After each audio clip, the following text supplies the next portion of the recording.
Monsieur le Premier ministre, Monsieur le ministre de la Défense, Général, permettez-moi de me présenter. Je m'appelle François Rousseau. Je dirige un groupe de recherche informel qui n'apparaît pas dans vos organigrammes. Le président, à qui j'en réfère personnellement et exclusivement, a pensé utile et même nécessaire que je vous débloque sur pas mal de sujets. Vous pensez, en tant qu'initié, être mieux informé que la plupart des gens. Permettez-moi d'en douter. En ce moment même, il se passe des choses suffisamment graves pour que les informations et les documents que je vous réserve vous soient divulgués. Voilà, une opération de manipulation inégalée à ce jour à l'échelle planétaire est en train de se mettre en place. Ce sera le sujet final de mon intervention.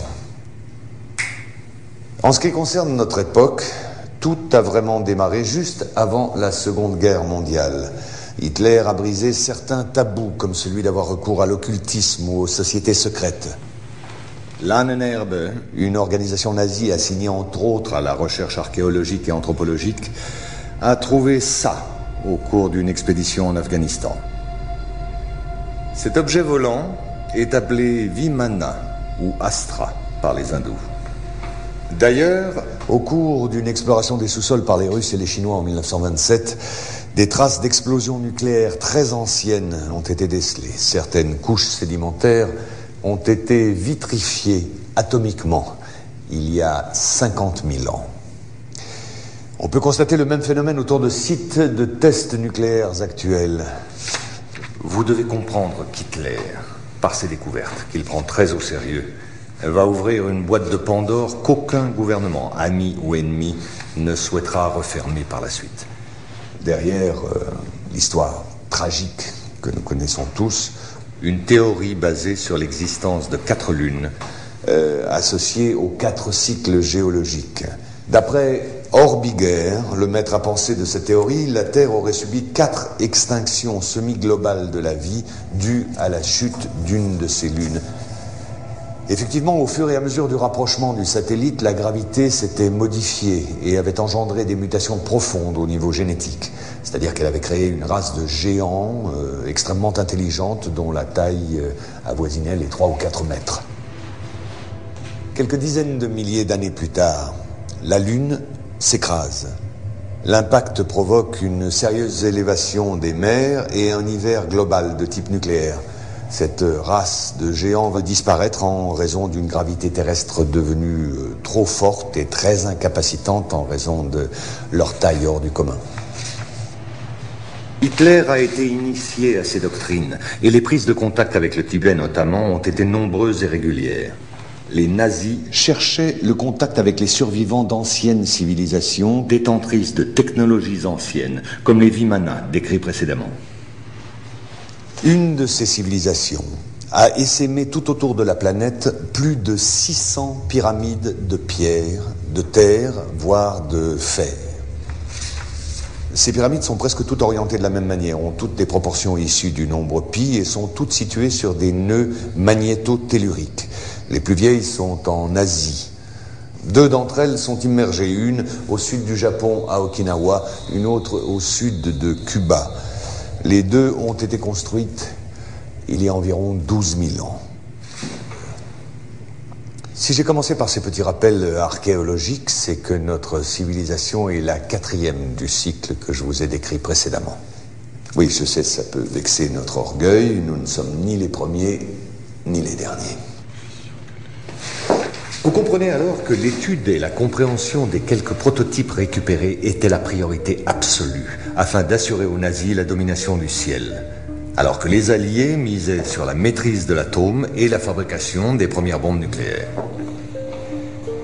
Ces bases secrètes abritaient toutes des recherches supervisées par les nazis. Dans l'une de ces bases travaillait Victor Schauberger, le père des ovnis nazis.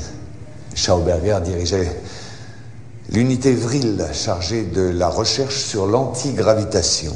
Il est mort en 1958 au Texas, alors qu'il travaillait sous la protection des États-Unis à l'amélioration de ses propres soucoupes volantes devenues depuis américaines. Vous allez vite comprendre que 70% des phénomènes aériens inexpliqués sont humains et n'ont rien d'extraterrestre.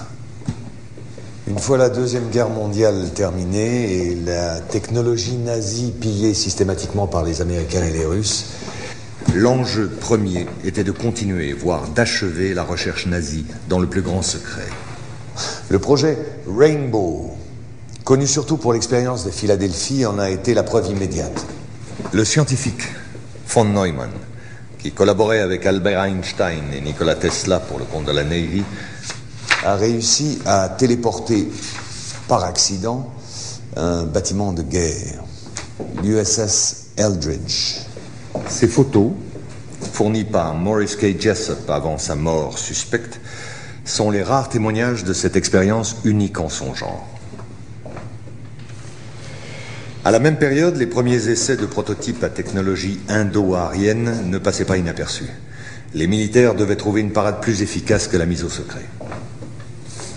C'est à peu près à la même période que Kenneth Arnold, pilote de l'US Air Force et agent de la CIA, lance la plus grande opération de manipulation sur l'existence des ovnis. Faire croire au peuple que cela n'existait pas n'était pas la bonne solution, n'était pas suffisant. Discréditer et effrayer la population par une désinformation systématique était beaucoup plus efficace.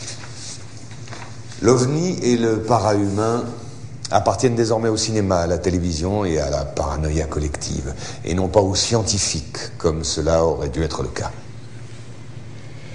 En mai 1947, les services secrets américains découvrent l'existence d'un ancien ovni terrestre craché sur les monts Altaï, à la frontière russo-mongole, récupéré secrètement par les Russes. À ce moment-là, la tension entre les deux blocs monte d'un sérieux cran.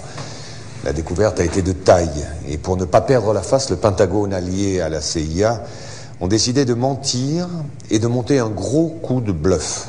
Et font croire aux Russes et au monde entier qu'eux aussi ont récupéré un ovni à Roswell en juillet 1947. Bien entendu, il n'en était rien. Mais le coup de bluff avait réussi. En février 1949, juste après la fausse affaire de Roswell, un ovni est photographié et filmé en Antarctique. C'est la première photo de ce type d'objet en forme de cigare. D'autres apparitions vont alors se succéder par vagues cycliques. Au même moment, les programmes Apollo, sous la direction de Wernher von Braun, battaient leur plein. Et celui-ci n'accueillit pas favorablement les demandes d'expériences paranormales qui ont pourtant eu lieu pendant certaines missions Apollo. Ceci est la dernière expérience connue sur l'amplification psychique et télépathique ainsi que sur la détection de particules psytrons émises par le yogi vers la capsule Apollo. Mais ces tests ont tous été éclipsés par l'apparition systématique d'objets volants non identifiés autour des vols orbitaux et la découverte de traces de civilisation sur la Lune.